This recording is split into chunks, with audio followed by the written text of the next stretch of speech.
First Nun Hophal. So finally we'll look at the Hophal. We looked at the Hifils for first nuns. Hophals obviously will be very similar, analogous.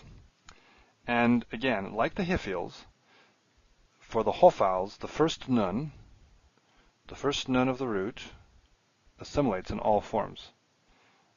So here's our three roots, here's our first nun. It'll assimilate in all forms and show up as a dagesh forte, just like it does in Hifil. And the reason, again, is because all these forms have prefixes.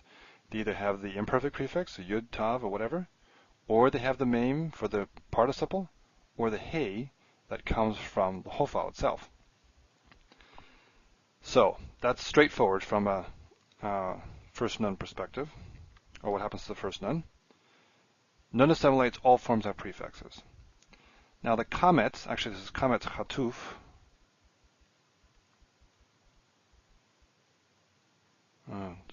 Not writing that very well, am I? Kametz hatuf, this is a short O, right? The kametz hatuf becomes kibbutz. Let me move ahead to this slide here. This is the strong Hophal. This is the kametz hatuf I'm talking about. Hofkad. Close, unaccented syllables, so this is kametz hatuf. This has changed to kibbutz. So kametz hatuf goes to kibbutz. Hofkad hugash. Okay, that's one thing to note. And you see that also in the imperfect. This is the perfect, and this is the imperfect. I didn't write it down here again. Yofkad yugash, and this is smashed together, but you can see it here, tugash. Okay, you got a very distinct kibbutz there. Now, in the perfect, this can look a little bit like a pu'al. If you take a look at your paradigms, page 544 in Ross, so the strong paradigms, look at the pu'al. The pu'al 3ms perfect is, and this is what the name is based on, pukad. Of course, the name is based on the paradigm word pa'al, but pukad, that looks very similar to this, doesn't it? You've got your u, you've got your patach, you've got a dagesh there. In the pu'al, the dagesh is there because that's what pu'als, PLs, pu'als, and hitpa'als double the second radical. This is doubled because it's really first nun that is assimilated. So you have a dagesh forte in both of them, but for different reasons.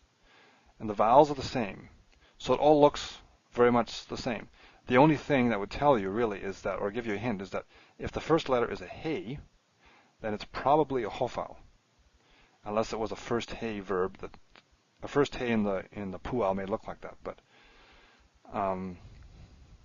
I'm not sure how many first hey verbs there are, and the one I'm thinking of doesn't behave like a halach, means to walk. It doesn't behave, the hey does funny things, so you can distinguish it from that. But otherwise, this could get a bit confused. In the imperfect, that's what this is here, imperfect Hophal looks different than imperfect pu'al. If you take a look at the imperfect pu'al, you're going to see that vocal shava on the prefix. So, yefu, and you're doubling, yefukad. So they look quite different, rather than yugash. So it's in the perfect that you may get confused. But if you see the hey, you probably have a Hophal, and you just look up the word.